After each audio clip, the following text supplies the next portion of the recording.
Hey everyone, Mario again, coming at you with another review. As you can tell up there, I am reviewing a sequel today. I'm reviewing Robocop 2. Well, since I already have a review of the first film up from a while ago, and me and Efri did a commentary of the first film when it's up, I felt, why not review the two sequels? I'm not going to delve into the other stuff Robocop related, because one, Mike, OCP Communications is already doing that, and two, I don't know where to find the TV series or Prime Directives. I mean, it used to be on Netflix, but when they purged some of the stuff and added new stuff a little bit ago, it looks like they took off everything Robocop related, because they had Prime Directives in the first movie on. And just a little warning, the dogs next door have been barking a lot the last hour or so. Must be a lot of Terminators outside if they barking that much. I must keep my guard up. Don't worry, I got a beaten stick handy. Anyway, Robocop 2 is the 1990 sequel to Robocop. Unlike the first film, it is directed by Irvin Kershner. I always have trouble with the last name, sorry. Kershner. Who a lot of movie fans will remember as the guy who also directed The Empire Strikes Back. And of course, Never Say Never Again. Those are his three 80s films. Well, technically this film wasn't released in the 80s, but I believe it was made in the 80s. At least it started production at the end of 89. Yeah, it was made technically in the 80s, so yeah. Sadly, this was the last film he directed, and he died 20 years after it was released.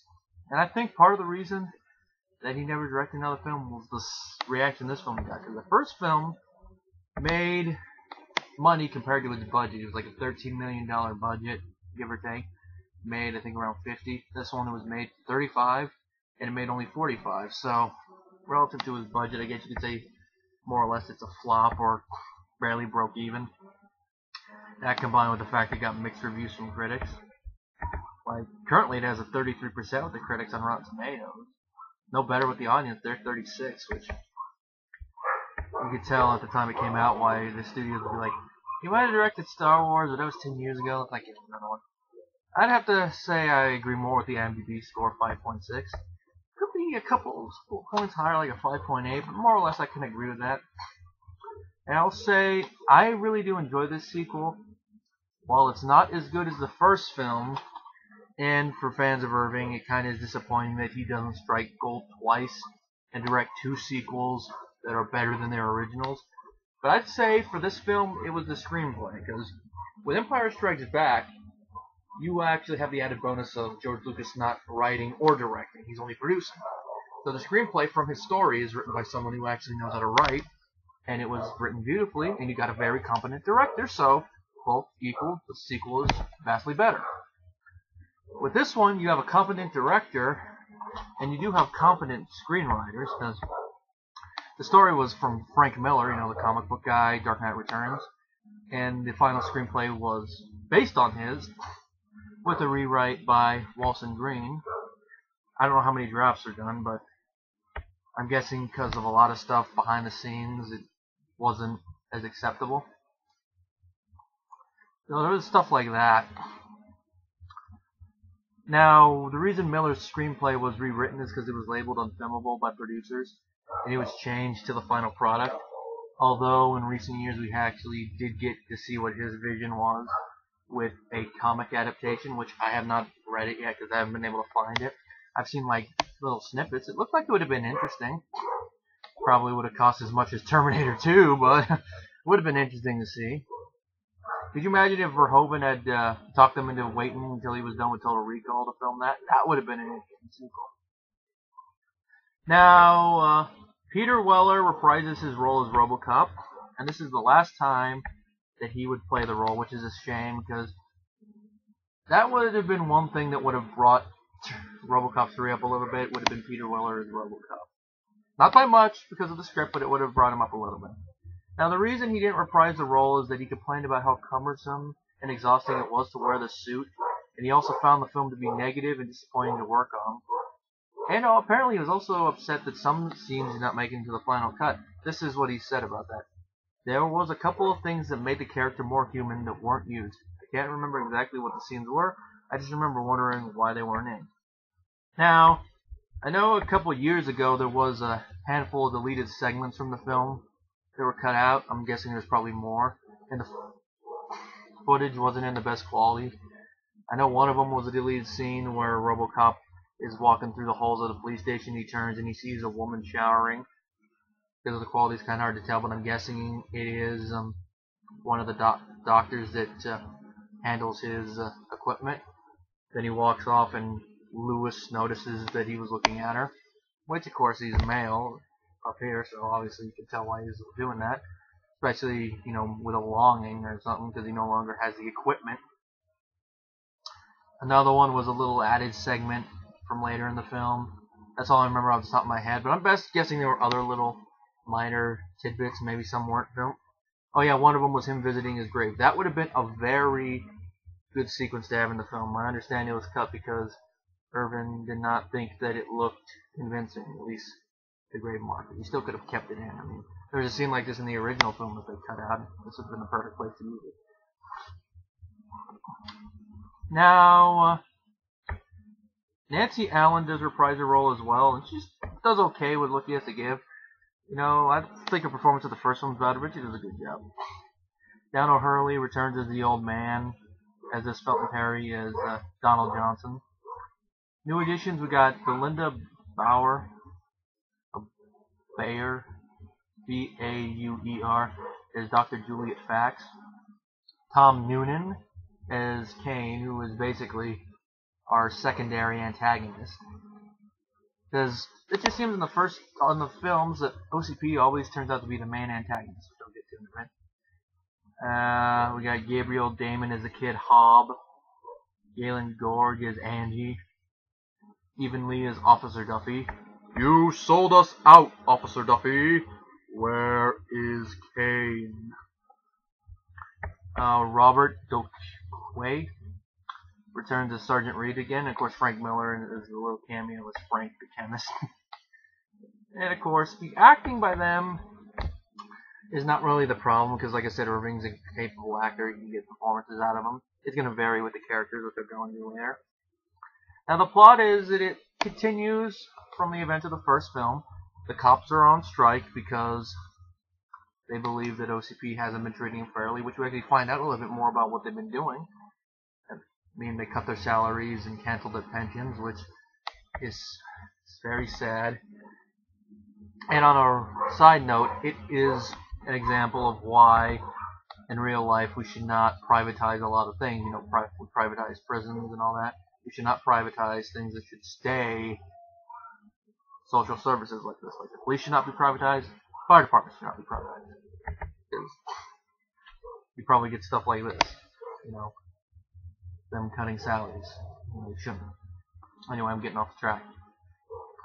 Only a handful of cops are still working, one of them being Ann, and of course Robo being one, because basically he's a robot cop. Even if he wanted to because of his self-awareness, I don't think he would strike, because he has too much of a sense of duty. Of course, you get a great scene where Robo's introduction, where he's blasted in his car by a rocket launcher, then he just gets up and takes out the thugs.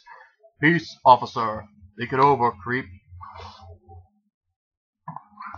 Now, at this time, OCP is planning on foreclosing on Detroit because the city owes them a lot of money and they can't pay. They're going to foreclose and replace the old neighborhoods with Delta City. Which is one thing that I'm wondering about from the first film. In the first film, at one point offhandedly, they mentioned that Delta City was going to begin construction in 6 months. That would mean that they already had approval. Did something happen in between the events of the first film and this film? Because this film takes place about a year after the first film, give or take. Because we don't really know how long Robocop is active within the world of the film, so I guess at most a month. So it's at least 11 months after the events of the first film, so that's more than 6 months. Maybe Dick Jones' death set them back or something. That's just my main guess. But then why would they not have the permission anyway? Just one thing I have to note. Now, at the same time that OCP is dealing with the city, they're also dealing with continuing the Robocop program. They're trying to make it a successor because, as they mentioned in the first film, Robocop is just a prototype. So, after the prototype and you see it's successful, you're going to want to build a successor. But they're having a problem. The two models they made committed suicide. That's where Fax comes in. She believes that a cop is not a good candidate. So she decides to go in another direction, which goes and connects with the character of Kane and his drug cult. And at the same time that Detroit is dealing with foreclosure by OCP, they're dealing with a new street drug called Nuke, which you can tell this is basically I always forget that thing. I always get these words. I think metaphor would be it for in this case. For the war on drugs that happened in the 80s and continues nowadays. And it's interesting to see it in this film. Just like the first film was dealing with the lavish lifestyle and consumerism, this one's dealing with the war on drugs. And to that end, Kane is an interesting antagonist in that thing, especially with how Noonan plays him, very subtle. You can tell he's kind of on drugs most of the time. And not only is he a good drug villain, but he kind of has that Charles Manson vibe, where he's kind of creepy and he gets people to do whatever he wants. And while he's not as physically imposing as Clarence Boddicker was in the first film, he still is as cold. I mean, there's one scene with Doofy, I know this is a minor spoiler, but forgive me, where he has Doofy basically taken care of because he squealed, and one of his subordinates, Angie, is a little freaked out because she thought, as she said, "You said you were just going to scare him," and he just says coldly while looking at her, "Doesn't he look scary?" Just the way that Noonan says that, you can tell just from it he's very cold.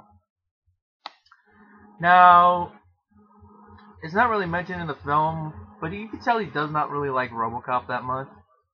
And from what I understand, in one of the earlier drafts of the screenplay, he was going to be very religious, which the only holdover from this is the fact that he compares himself to Jesus at one point, which it's like, really, you sell drugs?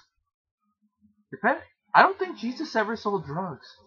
That's just a weird thing, that's just a weird mental image now. Jesus on the street selling drugs. Hey Jesus, I need some crack. There you go, man. But he was going to be very religious, getting back on point. And the reason he hated Robocop is because he sees his continued existence as a blasphemy. And there was actually going to be a scene, I know actually kind of similar to a scene we see in Batman and Robin. I know some of you are going to say, what? Now, those of you who've seen Batman and Robin, you remember that scene where Mr. Freeze is watching his wedding video, his henchman comes in and he freezes him. He's like, "I hate it when people talk during the movie." It's like that, but more brutal. Kane praying. One of his henchmen comes in for some reason, interrupts him. Kane just shoots him in cold blood and continues praying.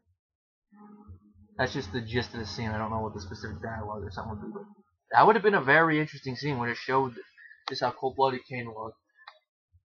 And to continue it, later on, Kane would have still been self-aware when he becomes Robocop 2, because, I know that's another spoiler, but he does eventually become Robocop 2 in it. That's where his storyline and the Fax OCP storylines converge, which that's a nice little connection I like that this film has with the first film, and then the main villain and the secondary villain in the climax, their storylines converge, which, if I remember correctly, in the first draft of the first film, that didn't happen, which I'm glad they added that, because the film would have been lacking without that.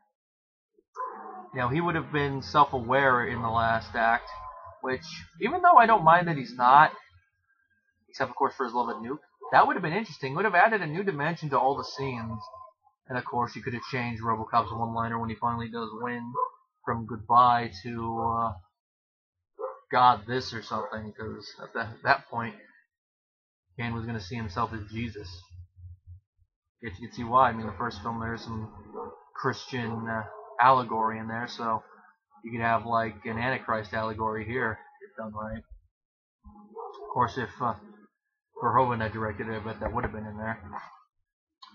Now, if there's anything that kind of disappoints me about the film, other than it's probably that you don't see as much development on Murphy's human side, which I can agree with Weller there.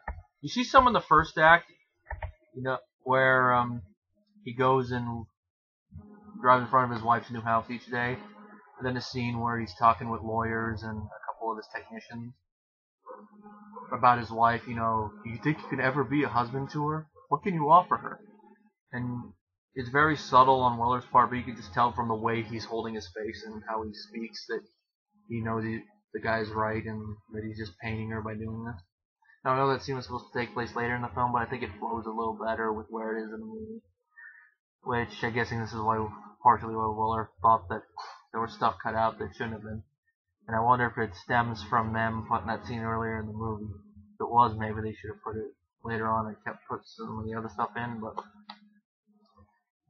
that kind of skips out. There are some moments where you see some of his humanity, like when he's with the dying kid, and of course his final line, "We're only human," but it's not dealt with as much as in the first film. Which, maybe they did that in the final screenplay because of the fact that you're going to build up in the third act another robot for him to fight, but it's just a little weird. Let's just say it doesn't mean I can't watch and enjoy this film, but it's one of those things that, you know, makes it disappointing that it didn't become a sequel that's better than its predecessor, although I think that's kind of rare. I mean, offhand, the only one I can think of that I honestly think is better than its predecessor is Empire Strikes Back. TMNT 2 I don't like as much. I'd like maybe a little less than the first film, but I still enjoy. Aliens I like on par with Alien. Haven't seen Chronicles of Riddick yet. That's where I'm looking over there.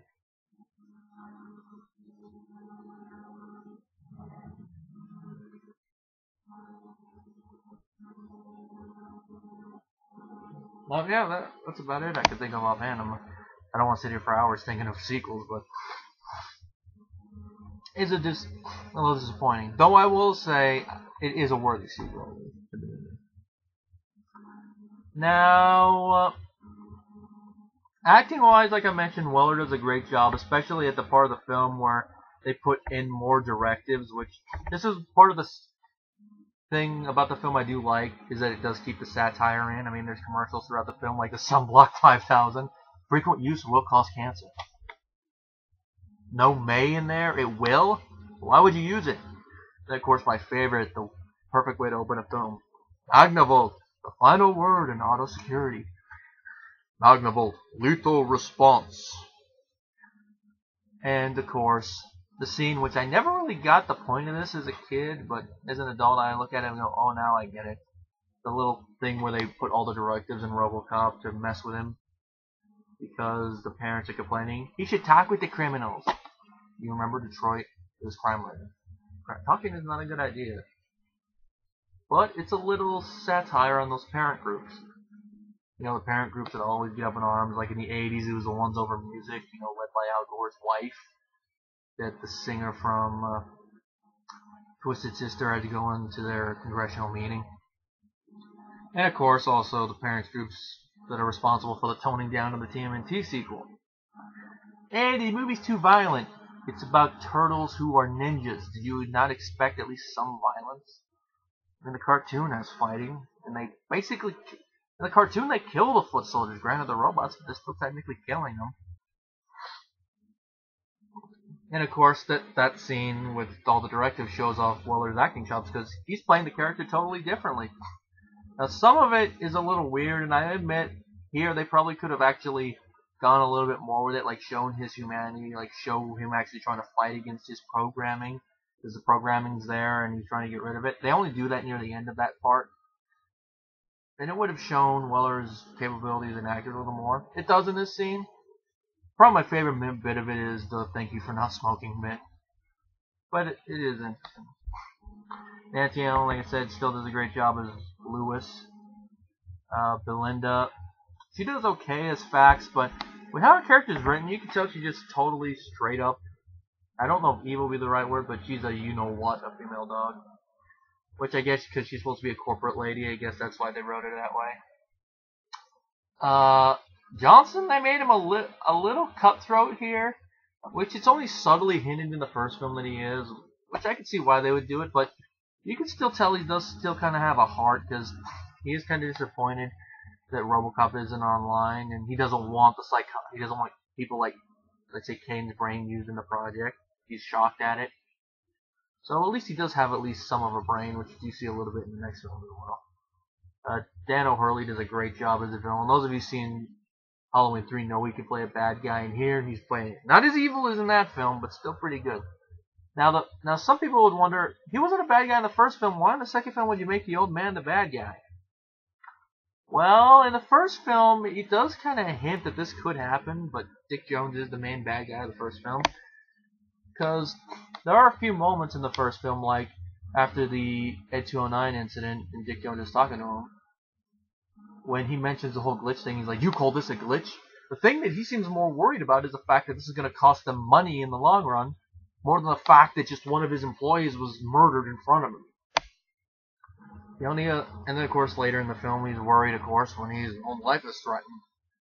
And of course, when he's using one of his employees as a murderer behind this all, and of course that threatens him.